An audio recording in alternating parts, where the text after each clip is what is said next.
What's up, everybody? Cranky Yankee F1 coming back to you with another video, and today we're going to talk about the charge you never saw. That's right, the 2019 Belgian Grand Prix, Alex Albon surged from 17th place to 5th. You never saw. And maybe 2 overtakes were shown. He obviously moved up 12 positions, and I went through all the footage. I combed through all the turns, all the minutes, all the seconds, all the choices, all the pits. I count 8 major overtakes. Go in the comment section below and let me know if I missed one, but make sure to like, subscribe, share, interact and engage with this content, because a lot of these get struck down because of copyright, simply because I beat F1 to the punch, or they don't like that I made it. But I got to show you commentary so it stays up. But it's hard to keep making these videos if that keeps happening. So the only way to overcome that is share it, like it, subscribe.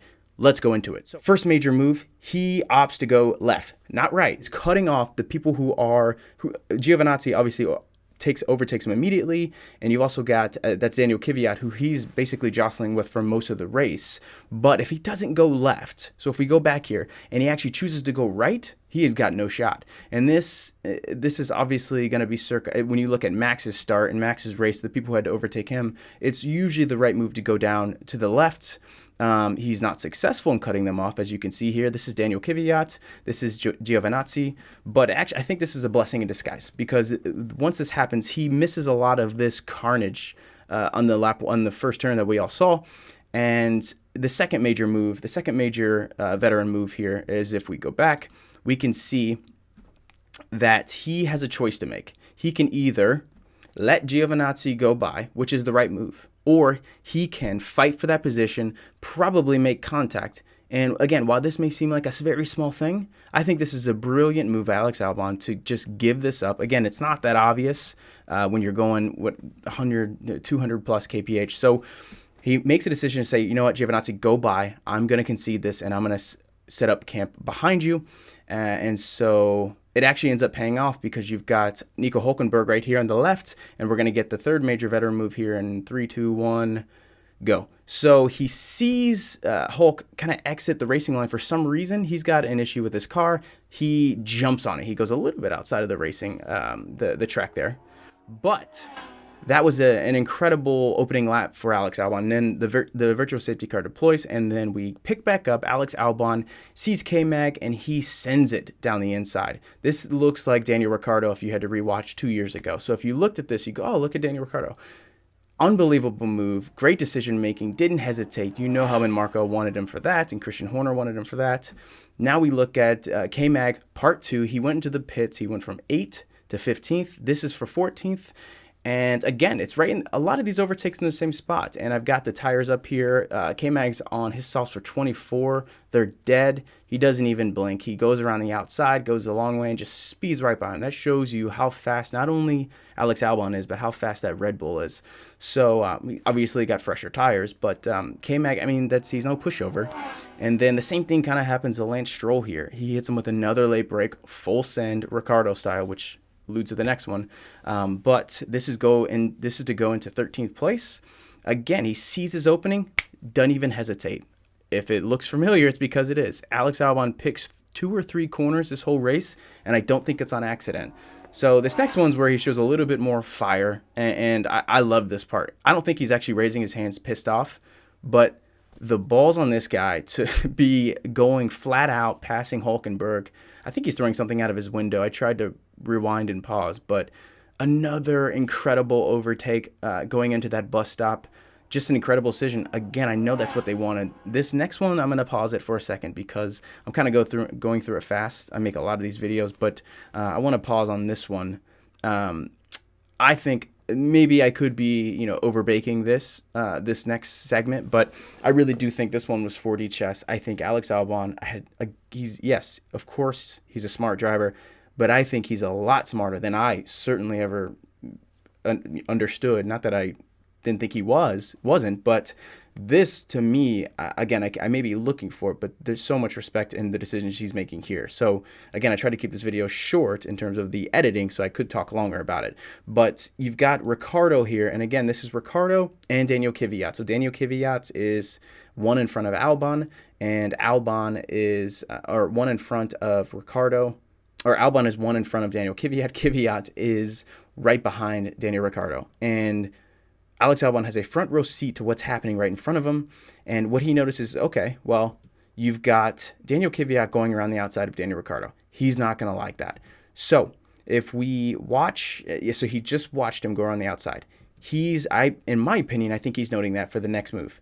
So when you look at them come out, 2 turns go by, he sees Daniel Ricciardo. I think, personally, Daniel Ricciardo being the veteran driver he was, I think he was baiting Alex Albon to take the outside, thinking he'd be able to get back. I think Alex Albon anticipated this because he'd been watching the race in front of him, and Ricciardo's bait, in my opinion, backfired. I don't think Ricciardo would leave the racing line like that for no reason. If I'm wrong, tell me I'm wrong, but doesn't that look strange for him to veer off? That's not the racing line. Tell me how that's the racing line. You can even look at Daniel Kvyat in front, unless he's wildly off. But Alex Albon goes, nah, I'm actually going to veer over back to the left. You can see him, trying to catch the toe off it. But he goes back to the outside, and I'm sure Ricciardo's going, yes, you idiot. You just took the bait. I personally think he took the bait. Ricciardo thinking he's going to late dive, cut him off, and then he's going to have nowhere to go. And the reason I think he's playing 4D chess here is because look at Alex Albon's wheel. So let me try to move this cursor. Alex Albon's wheel, and that's the little jolt back. I think that's the decision where he's like, okay, time to go. So there's a little bit of hesitation, and Ricciardo's going, yes, I just won. Because, again, he made the right call right there. And then, I'm trying to call it out here. The purposeful switch, it's a very aggressive veer back over to the right. I just want to see that again. So let's go back to 240. So he goes for 1 second, he kind of jerks it back over to the left, and I think it's because he went too early, slams it over to the right, gets to the outside. Now, that's where Ricciardo, and if you didn't notice that, I'll go back to it again because it was quick. That's where I caught when I rewinded it. Ricciardo did notice, oh, shoot, this backfired. He goes over to the right a little bit and goes, nah, I can't. Right there. And then he goes, I can't get this line. I'm going to back off a little bit. Got to respect the move by Ricciardo, honestly. He was going to fight for that, but you see that Alex Albon played that perfectly, the switcheroo. So this one, I'm joking. This was for 6th place, though. But Daniel Kvyat just essentially lets him by. I mean, it just goes to show you how fast the Red Bull is and how smart Albon is, that he could move, or he could be so quick.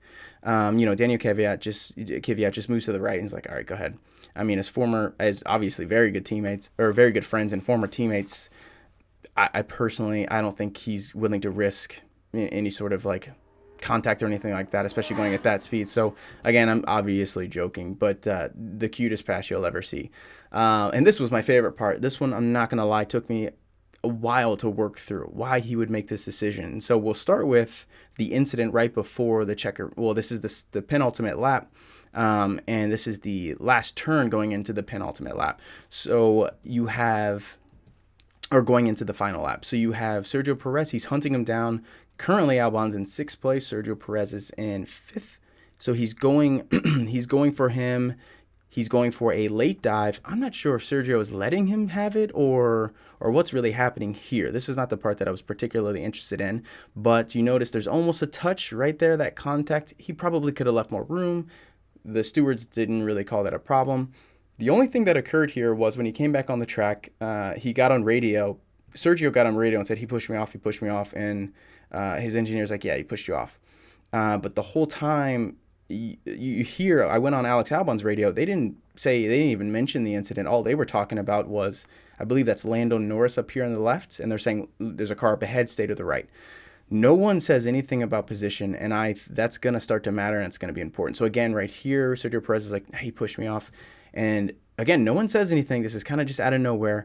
Sergio Perez goes really, really wide and really deep, and Alex Albon is like, okay, I'm thinking Alex Albon's going, why are you doing this? And frankly, when I saw it, my first instinct was, oh, what a gentleman, what a nice guy. He's giving him the position back because he pushed him off the track. He doesn't want to have to deal with this and the stewards. He's got a lap left. He doesn't really want to take the 5-second grid penalty. And then I realized that's not it at all. And Alex Albon's actually a savage, because you see actually Sergio, and this is what tipped it away. If Sergio Perez just kind of went on his normal line and went about his day, thank you very much, I'd probably lean that way. But then I rewatched it. What is Sergio Perez doing? If he's not saying, no, Alex Albon, go ahead, because Racing Point has been so fast in a straight line, and he knows there's that detection point coming up, and that's the best time to overtake.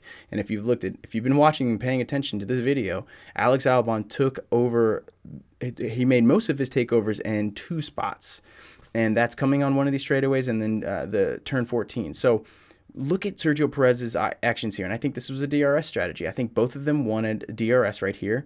Yeah, Alex Albon has had incredible success. Look how wide and deep he is. He didn't have they might have touched a tiny bit, but if you look at, and this is the great part of this, the sunlight where it is, you can actually see him throttle. He's not throttling. Like, look at his screen.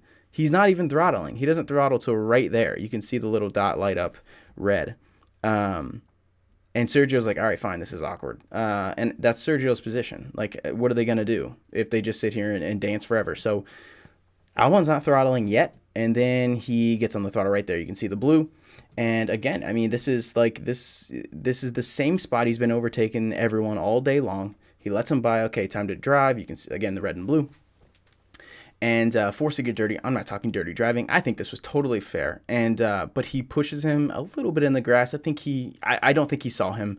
But the second he realizes Albon is like, oh, okay, he's in the grass. He does move left. That's totally fair. So yeah, I watched this clip way too many times. But I think it's incredible driving. The humility Perez had actually when he was actually interviewed about it was beautiful. But Albon didn't even hesitate. And I'm going to go back again. Like he's moving so quick, he doesn't have time to like just mess around, and so he instinctively makes a decision that he's going to go to the right. Now, why he doesn't go to the left, I'm sure he has a strategy for that, but he has to go right because I think he wants that racing line. So when he sees Sergio kind of pop out a little bit to the left, I know he knows that the shortest distance to this corner is on the inside. Doesn't falter, doesn't blink. It reminds me a lot of what could have happened, like what happened to Ricciardo at Australia, but he was safe. I think that I wouldn't take that risk again, but welcome to Red Bull, Alex Albon. Incredible race from 17th to 5th. That's kind of the drop off and the lead change, but go ahead and rewatch this. If you have any additions or commentary or something I missed, let me know. But what do you think about that last turn? What do you think about, not the last turn, the Sergio Perez incident in the last lap, the you first, but let me know what you think. Again, I had a much longer video, actually, much more quote unquote cinematic, but I'm not sure if they're going to let me post this. So if they do, I'll post a lot more. If you like it, I'll post a lot more incidents. I'll post a lot more of the actual in the car, in the cockpit, onboard footage. But yeah, let me know what you think. Like it, share it. Let's overcome the fact that they don't like that I make this. But I love making this. I don't get paid to do this. I do this just because I like the sport, and I know you guys like this stuff. So I'll be seeing you guys soon and making some more content.